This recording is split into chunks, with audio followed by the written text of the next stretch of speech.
Bismillahirrahmanirrahim. Hari ini kita akan mempelajari tentang perbedaan, kesetaraan, dan harmoni sosial. Jika kita bicara tentang perbedaan, kesetaraan, dan harmoni sosial, kita tidak akan lepas dari yang namanya struktur sosial. Apa itu struktur sosial? Yaitu struktur yang ada di masyarakat. Kita definisikan sebagai suatu tatanan pembentuk unsur-unsur masyarakat. Apa saja unsur pembentuk masyarakat? Ada 4, yaitu nilai norma, kelas sosial, kelompok sosial, dan lembaga sosial. Apa maknanya? Dimanapun kita berada, ketika kita di masyarakat, kita akan selalu bertemu dengan unsur-unsur pembentuk masyarakat, yaitu nilai norma, kelas, kelompok, dan lembaga sosial. Semoga bisa dipahami. Baik, sekarang kita menuju ke selanjutnya. Struktur sosial secara umum dibedakan menjadi 2, yaitu diferensiasi sosial dan stratifikasi sosial. Diferensiasi sosial yaitu pembedaan masyarakat secara sejajar, setara. Tidak ada yang lebih tinggi, tidak ada yang lebih rendah, karena posisinya adalah sejajar. Apa contohnya?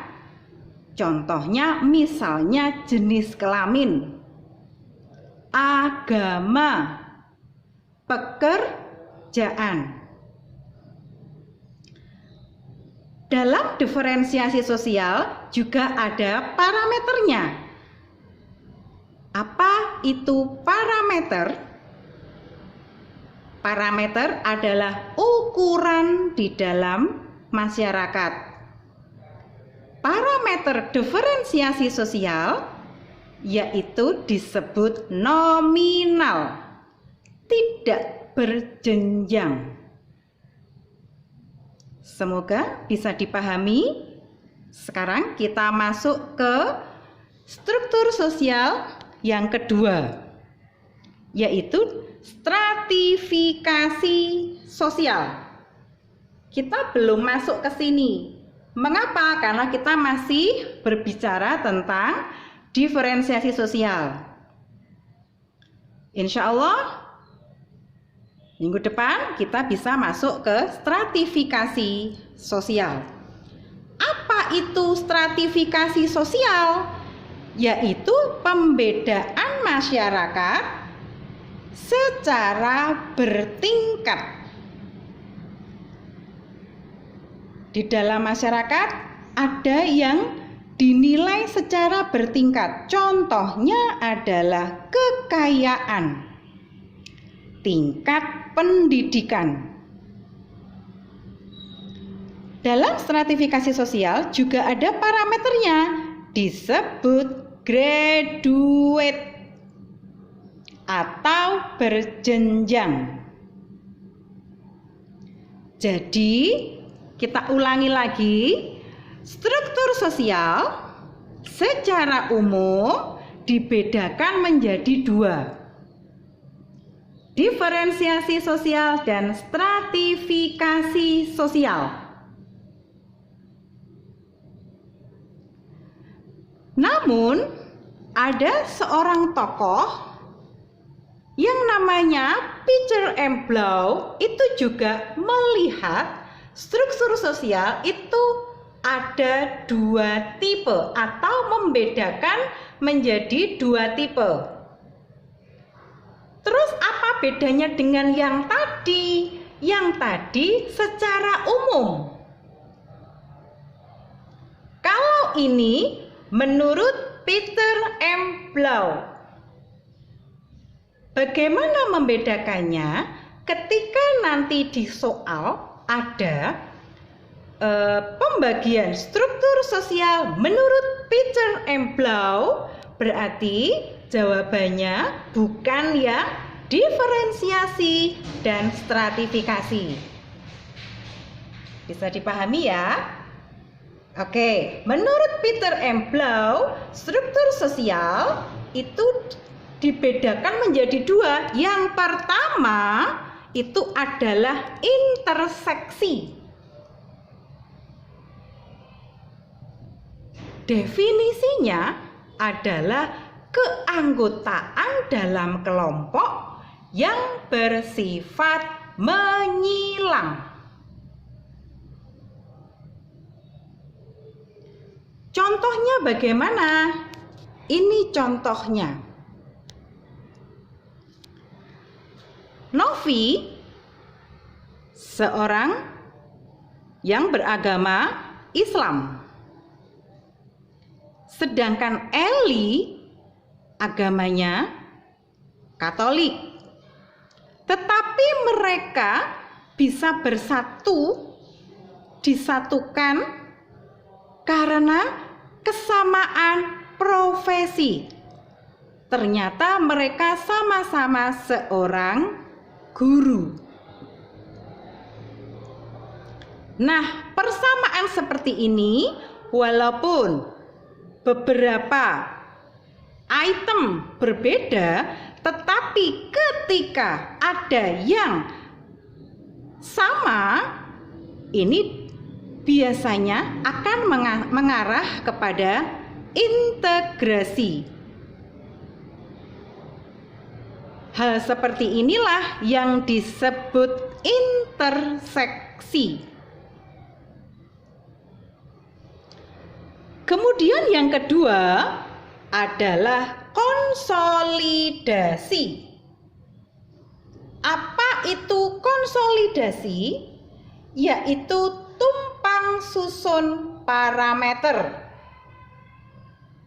Sebetulnya tumpang tindih parameter, tetapi saya ganti dengan yang lebih nyaman adalah tumpang susun parameter.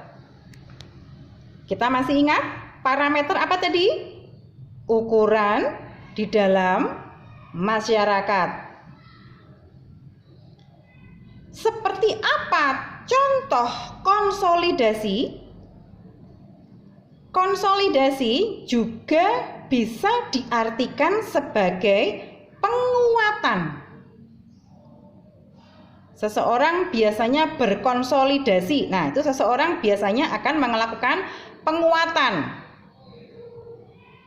Ya, jadi bisa berarti tumpang susun parameter, bisa berarti penguatan. Contohnya adalah perbedaan antara pribumi dan Cina. Dalam hal kekayaan atau harta, biasanya pribumi ini miskin dibandingkan dengan orang Cina yang kaya. Dari segi agama, pribumi lebih banyak yang Muslim. Kemudian Cina non-Muslim. Dari segi pekerjaan, kaum pribumi lebih kepada buruh atau pekerja. Sementara Cina terkenal sekali dengan sangat hati-hati dalam menggunakan dananya, sehingga selalu bisa menjadikan dagangannya bertambah dan bertambah. Karena prinsip Cina ketika belum sukses, mereka tidak akan bersenang-senang, tidak akan makan enak, tidak akan membeli mobil. Setelah mereka sukses, baru mereka mewujudkan impiannya. Nah, itulah mereka biasanya sebagai majikan. Nah, inilah konsolidasi. Apakah hanya ini contohnya? Tidak. Anak-anak masih bisa mencari lagi contoh konsolidasi yang lain. Baik, kita share dari atas lagi, kita review dari atas. Jadi perbedaan, kesetaraan, dan harmoni sosial. Awal kita belajar adalah struktur sosial, di mana secara umum terbagi menjadi 2, diferensiasi dan stratifikasi sosial. Kemudian menurut salah satu tokoh Peter M. Blau dibagi menjadi 2 juga, tetapi namanya adalah interseksi dan konsolidasi. Baik, semoga penjelasan ini akan menambah kefahaman kalian sedikit tentang perbedaan, kesetaraan, dan harmoni sosial. Terima kasih.